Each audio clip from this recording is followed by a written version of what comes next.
Hello everyone, this is निधि। और बताइए कैसे हैं आप सब। आई होप आप सभी अच्छे होंगे। चलिए आज हम आपकी हिंदी व्याकरण की बुक का एक नया टॉपिक डिस्कस करेंगे जो कि सभी क्लासेस में ऑलमोस्ट आता ही है, इसलिए हम उसे बेस से लेकर हायर लेवल तक डिस्कस करेंगे। ओके, सो सबसे पहले जानते हैं हमारा आज का टॉपिक क्या है। हमारा आज का टॉपिक है शब्द विचार। जैसे कि आप टॉपिक से ही समझ रहे होंगे हम किसके बारे में बात करने वाले हैं, यहाँ पर शब्द के बारे में। ठीक है, देन शब्द की उत्पत्ति कैसे कैसे होती है। Okay, and then classification of शब्द। जैसा कि आप सभी जानते हैं, हम जो डेली लाइफ में जो ये लैंग्वेज बोलते हैं इसमें बहुत सारे शब्दों को इंक्लूड किया हुआ है। ठीक है, तो कौन सा शब्द कहाँ से और कैसे लिया गया है, आज हम इसको इसी चैप्टर में जानेंगे। आइए सबसे पहले बात करते हैं कि शब्द क्या होता है। शब्द वे स्वतंत्र सार्थक ध्वनि अथवा वर्ण समूह जिनका अपना एक निश्चित अर्थ होता है क्या कहलाता है, शब्द कहलाता है। अर्थात एक ऐसा शब्दों का समूह जिनका कोई अर्थ हो, वही हमारा शब्द कहलाता है। या फिर आप दूसरे शब्दों में कह सकते हैं दो या दो से अधिक वर्णों के मेल से जो सार्थक समूह बनता है वही क्या कहलाता है, हमारा शब्द कहलाता है। क्योंकि जो शब्द बनते हैं किससे मिलकर बने होते हैं, वर्णों से, और शब्दों से मिलकर क्या बनता है, वाक्य। ठीक उसी तरह वर्णों के मेल से क्या बना, शब्द। फॉर एग्जाम्पल पुस्तक, लड़का, भोजन आदि। जैसे कि आप बहुत सारे नॉर्मल शब्दों को यूज करते हैं, वो हमें कैसे पता चला कि वो शब्द है, आपने बहुत सारे वर्णों को एक साथ क्या करा है, ज्वाइन किया है, जिससे वो एक शब्द बना और उसका एक अपना अर्थ हुआ। सिंपली मैं अगर कहूँ नख, क्या कोई नख वर्ड होता है, नहीं। अगर आप कोई वर्ड ऐसा बोल रहे हैं जिसका कोई अर्थ ना हो तो उसे हम शब्द नहीं बोलेंगे। लेकिन आपने नेक्स्ट बोला नल, नल का अपना एक मीनिंग होता है। नल मीन्स हैंड पंप, जिससे आप अपना क्या करते हैं, पानी निकालने के लिए यूज करते हैं। इसलिए हम कह सकते हैं वर्णों का ऐसा मेल जिसका कोई अपना सार्थक अर्थ हो वही शब्द कहलाता है। ओके, शब्द भाषा की एक स्वतंत्र इकाई होती है। ये भी आप ध्यान रखेंगे, कैसी इकाई होती है भाषा की, स्वतंत्र इकाई। अब हम जानते हैं शब्द और पद में क्या अंतर होता है। कहने को दोनों बिल्कुल सेम होते हैं, लेकिन में एक थोड़ा छोटा सा अंतर होता है। वो क्या होता है, शब्द वो होता है जो हम सिंपली किसी एक वर्ड को नॉर्मल वे में यूज करते हैं। जैसे पुस्तक बोला था मैंने अभी ऊपर, लड़का बोला था, भोजन, इनको आप शब्द बोल सकते हैं। लेकिन आपने बोला मोहन पुस्तक पढ़ रहा है, यहाँ पर जो पुस्तक है वही शब्द यूज हुआ है, लेकिन ये एक वाक्य में यूज है, इसलिए हम पद कहेंगे। अर्थात जब शब्दों का उपयोग वाक्यों में किया जाता है तो उन्हें शब्द नहीं पद कहा जाता है। अब आप जानेंगे पद क्यों कहते हैं। क्योंकि ये जो शब्द होते हैं ये लिंग, वचन, कारक, उपसर्ग, प्रत्यय आदि के कारण अपना रूप बदल लेते हैं। जैसे कि आपने देखा होगा गीता पुस्तक पढ़ रही है, सेम अगर मैं एक लड़के के लिए यूज करूं मोहन पुस्तक पढ़ रहा है, तो हमने क्या देखा, लिंग के अनुसार यहाँ पर सेंटेंस में चेंज आया, इसीलिए इनको हम पद कहते हैं। ओके, आप दूसरे शब्दों में कह सकते हैं व्याकरण के नियमों के अनुसार वाक्यों में प्रयुक्त शब्द ही पद कहलाते हैं। आइए अब हम जानेंगे शब्दों का वर्गीकरण, मीन्स क्लासिफिकेशन करना, कि हम शब्दों को किन किन के आधार पर वर्गीकृत कर सकते हैं। इसके हमारे 4 वेज होते हैं। फर्स्ट वन उत्पत्ति के आधार पर, सेकंड रचना के आधार पर, थर्ड व्याकरणिक प्रकार के आधार पर, फोर्थ अर्थ के आधार पर। हमने क्या जाना, शब्दों का जो वर्गीकरण है वो किस किस के आधार पर किया जा सकता है, 4 प्रकार से कर सकते हैं। पहला उत्पत्ति के आधार पर, दूसरा रचना के आधार पर, तीसरा व्याकरणिक प्रकार के आधार पर, फोर्थ अर्थ के आधार पर। सबसे पहले हम जानेंगे उत्पत्ति के आधार पर। जो हमारा उत्पत्ति है, उत्पत्ति का मतलब क्या होता है कि इनका जो ओरिजिन है वो कैसे हुआ है, मीन्स जो हमें इनसे स्रोत मतलब सोर्सेज जिनसे हमें ये पता चलता है कि ये शब्द कहाँ से और कैसे आया और किस तरह से हमने इसका अपने जीवन में उपयोग करना स्टार्ट किया है, वही क्या होता है, उत्पत्ति के आधार पर। अब हमारे जो उत्पत्ति के आधार पर शब्द हैं उनका भी हम वर्गीकरण 5 भागों में करते हैं। कौन कौन से, आइए जानते हैं। पहला तत्सम शब्द, दूसरा तद्भव शब्द, तीसरा देश शब्द, चौथा विदेश शब्द, पांचवा शंकर शब्द। अब हम इन सभी को एक एक करके डिटेल में समझेंगे कि ये होते क्या क्या है और कैसे कैसे पहचान कर सकते हैं और कौन कौन से इनमें शब्द इंक्लूड हुए हुए हैं। फर्स्ट वन तद्भव तत्सम शब्द। सो हम किसके बारे में डिस्कस करें, उत्पत्ति के आधार पर शब्दों का वर्गीकरण। ठीक है, ये 4 टॉपिक हैं इसमें, लेकिन हम आज इस वीडियो में केवल एक टॉपिक ही कवर करेंगे। नेक्स्ट टॉपिक हम अपनी नेक्स्ट वीडियो में कवर करेंगे। सो आइए स्टार्ट करते हैं। उत्पत्ति के आधार पर शब्द का वर्गीकरण, बेस्ड ऑन ओरिजिन और सोर्सेज। सबसे पहले तत्सम शब्द। जो हमारा तत्सम शब्द है वो किससे मिलकर बना है? दो शब्दों के योग से बना है। किस किस से? तत् प्लस सम। यहाँ पर तत् और सम दो वर्डों से मिलकर बना है। सम मीन्स क्या होता है? समान। तत् मीन्स उसी की तरह। दैट मीन्स जिन शब्दों का उपयोग हम उन्हीं के अनुसार करते हैं, या फिर हम कह सकते हैं जिनका उपयोग हम संस्कृत के समान, जिन शब्दों का संस्कृत के समान ही प्रयोग किया जाए उन्हें ही हम तत्सम शब्द कहते हैं। इन अदर वर्ड्स हम कह सकते हैं कि जो शब्द संस्कृत से आए हैं और उनका उपयोग हम उसी भाषा में अपने डेली बोलचाल की भाषा में उपयोग कर रहे हैं, उनमें हमने कोई बदलाव नहीं किया है, वही हमारे कौन से शब्द कहलाते हैं? तत्सम शब्द कहलाते हैं। फॉर एग्जाम्पल, अग्नि, मुनि, कवि, गुरु, बालक, चंद्र, दधी, ओदन, नदी, बालिका, ऋषि, मयूर आदि। ओके, तो आपने भी क्या जाना तत्सम शब्द के बारे। सो हमने क्या जाना था? वे शब्द जो संस्कृत भाषा से आए हैं लेकिन उनका उपयोग हिंदी भाषा में उसी रूप में किया जाता है, उनमें कोई परिवर्तन नहीं किया है, वही हमारे क्या कहलाते हैं? तत्सम शब्द कहलाते हैं। इसके बाद हमने इनके एग्जाम्पल्स देखे थे। ओके, नेक्स्ट हम सेकेंड कौन से डिस्कस करेंगे? तद्भव शब्द। तद्भव शब्द, तद्भव शब्द जो होते हैं हमारे, ये भी दो शब्दों से मिलकर बना है। तद प्लस भव। भव मतलब क्या होता है? भव मीन्स होता है परिवर्तन के बाद जो हम शब्द को बोलते हैं। दैट मीन्स ये शब्द हमारे संस्कृत से आए हैं लेकिन इनका जो हम उपयोग करते हैं रूप बदलकर उपयोग करते हैं। तद्भव का जो शाब्दिक अर्थ होता है वो क्या होता है? संस्कृत से बनने वाला शब्द। वे शब्द जो संस्कृत के शब्दों का रूप बदल बनते हैं उन्हें तद्भव शब्द कहते हैं। मतलब जो शब्द संस्कृत से आए हैं और उनका रूप हमने बदल दिया है, वही हमारे क्या कहलाएंगे? तद्भव शब्द। फॉर एग्जाम्पल, आग, हाथ, मोर, दूध, घर आदि, ये सब क्या है? तद्भव शब्द। मैं आपको एक एग्जांपल समझाती हूँ कि हमने इन्हें चेंज कैसे किया है। जैसे घृत, घृत से क्या बना हमारा? घी। अग्नि से क्या बना हमारा? आग बना। नेक्स्ट, मृग से मृग, ठीक है। दुग्ध से दूध बना। गृह से घर बना। मयूर से मोर बना। मयूर हमारा संस्कृत शब्द था जबकि मोर हमारा हिंदी वर्ड है। हस्त, हस्त से हाथ। हस्त यहाँ पर क्या है? संस्कृत वर्ड है लेकिन हाथ क्या है? हिंदी वर्ड है। तो हमने जिनको संस्कृत ध्वनियों में से बदलकर हिंदी ध्वनि में बदल दिया है वही हमारे क्या है? तद्भव शब्द कहलाते हैं। आइए कुछ तत्सम और तद्भव शब्द के उदाहरण देखते हैं। जैसे तत्सम फिर तद्भव। फॉर एग्जाम्पल, दीपक। दीपक का क्या बन गया तद्भव में? दिया। मुख मुंह।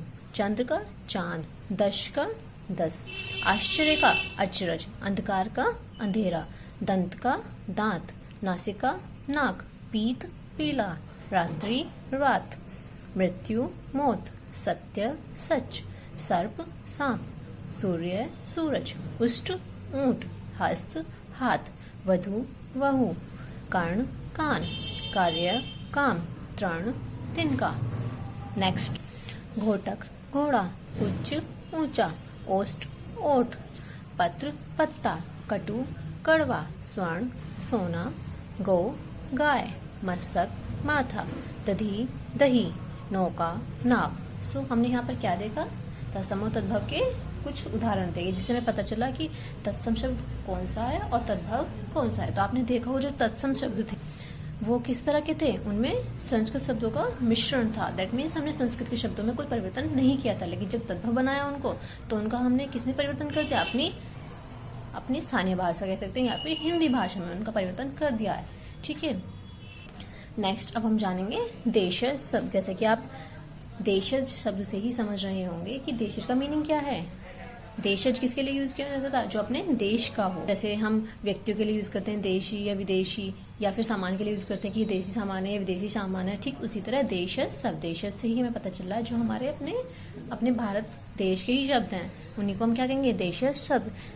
या फिर हम कह सकते हैं जो शब्द क्षेत्रीय प्रभाव के कारण हिंदी में आए हैं और लोगों की आम बोलचाल की भाषा में विकसित हुए हैं उन्हीं को हम क्या कहते हैं? देशज शब्द। दैट मीन्स इनकी उत्पत्ति कहाँ से हुई है? क्षेत्रीय प्रभाव के कारण। मीन्स लोगों ने आपस में एक दूसरे से बोलना स्टार्ट किया और एक के बाद दूसरे, दूसरे से तीसरे, इसी प्रकार ये शब्द क्या होते गए? बढ़ते गए और बनते गए और हम सभी ने अपनी आम बोलचाल की भाषा में इनको उपयोग करना शुरू कर दिया। तो इन्हीं को हम क्या कहते हैं? देशज शब्द। फॉर एग्जाम्पल, लोटा, जूता, डिबिया, पगड़ी, खिचड़ी, झाड़ू, पट्टी, झोला, टांग, खिड़की, चीनी आदि।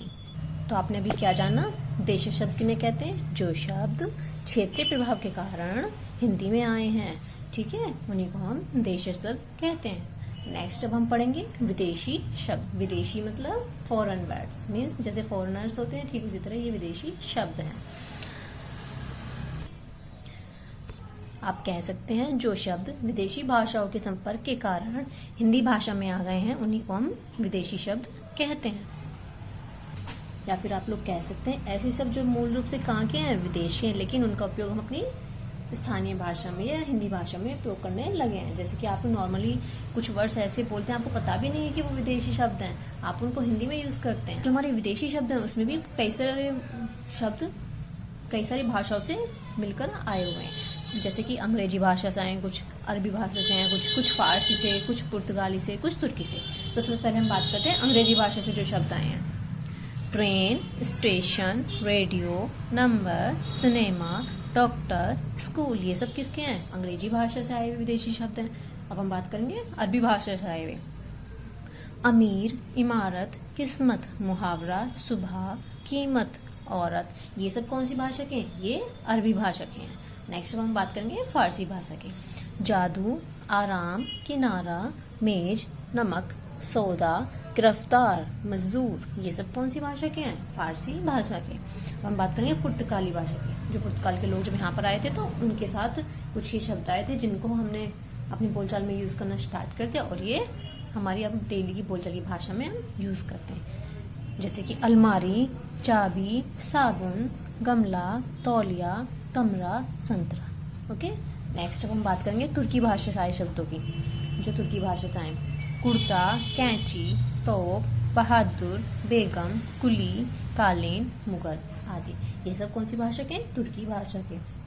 तो आपने अभी क्या जाना, विदेशी भाषा से आए हुए शब्दों के बारे में। विदेशी में भी किसी एक विदेशी भाषा के नहीं है, वो विभिन्न भाषाओं के, कुछ अंग्रेजी के थे, कुछ अरबी के थे, कुछ फारसी के थे, कुछ पुर्तगाली, तो कुछ तुर्की भाषा से आए हुए विदेशी शब्द थे। अब हम बात करेंगे संकर शब्द। जैसे कि आपने ऊपर अभी 4 टॉपिक कवर किए, कौन कौन से किए हैं, तत्सम शब्द, सेकेंड तद्भव शब्द, थर्ड देशज शब्द, फोर्थ विदेशी शब्द। जो ये 5th वाला हमारा पार्ट है संकर शब्द, ये इन्हीं से मिला जुला है। क्यों, क्योंकि संकर का अर्थ होता है 2 भाषाओं के मेल से बनने वाला शब्द संकर शब्द कहलाता है। जैसे कि एक वर्ड आपने हिंदी भाषा का ले लिया और एक अरबी भाषा का ले लिया, एक हिंदी का या अरबी का ले लिया, या फिर कोई इंग्लिश का ले लिया और एक संस्कृत का ले लिया, तो जो उन 2 शब्दों को मिलकर एक नया शब्द बनकर आया वही हमारा क्या शब्द कहलाएगा, संकर शब्द। मीन्स ऊपर जो आपने भाषाएं पढ़ी थी, बहुत सारी विदेशी भाषाओं के शब्द पढ़े थे, उन 2 शब्दों को मिलाने से जो एक नया शब्द बनकर आ रहा है वो संकर शब्द कहलाएगा। फॉर एग्जाम्पल, फूल प्लस दान, फूलदान।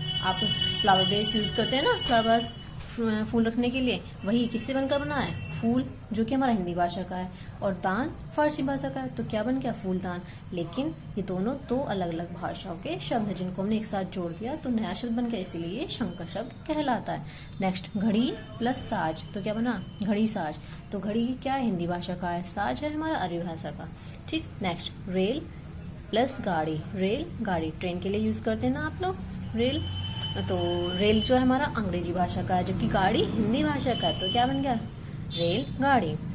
नेक्स्ट, रेल प्लस यात्रा, रेल यात्रा। जैसे कि आप कहीं पर ट्रिप पे जाते हैं तो ट्रेन के थ्रू जाते हैं तो रेल यात्रा बोलते हैं ना उसको, वही। तो जो रेल है हमारा अंग्रेजी भाषा का शब्द है, जबकि यात्रा संस्कृत भाषा का। तो अगर हम इन 2 भाषाओं के शब्दों को एक साथ जोड़कर कुछ नया शब्द बनाते हैं तो वो हमारा संकर शब्द कहलाता है। आपने क्या जाना इस चैप्टर में, एक बार फिर से हम लोग डिस्कस कर लेते हैं। सबसे पहले हमने जाना था कि शब्द क्या होता है, यह शब्द कैसे बनता है। 2 या 2 से अधिक वर्णों के सार्थक मेल से जिस एक नए समूह का निर्माण होता है वही हमारा क्या कहलाता है, शब्द कहलाता है। नेक्स्ट हमने जाना था शब्द और पद में क्या अंतर होता है। जब हम किसी वर्ड को सिंगली यूज करते हैं, जैसे कि आपने किसी पर्सन का, प्लेस का, थिंग का सिंगल नेम लिया है, ताजमहल, आगरा, कुर्सी, मेज, ये सब क्या है, हमारे शब्द हैं। लेकिन आप जब इन्हीं सब वर्डों को किसी सेंटेंस में यूज करते हैं, मीन्स एक वाक्य में यूज करते हैं, तो ये क्या कहलाते हैं, पद कहलाते हैं। और एक चीज का और ध्यान रखेंगे, जो हमारे शब्द होते हैं वो भाषा की कैसी इकाई होती है, स्वतंत्र इकाई होती है।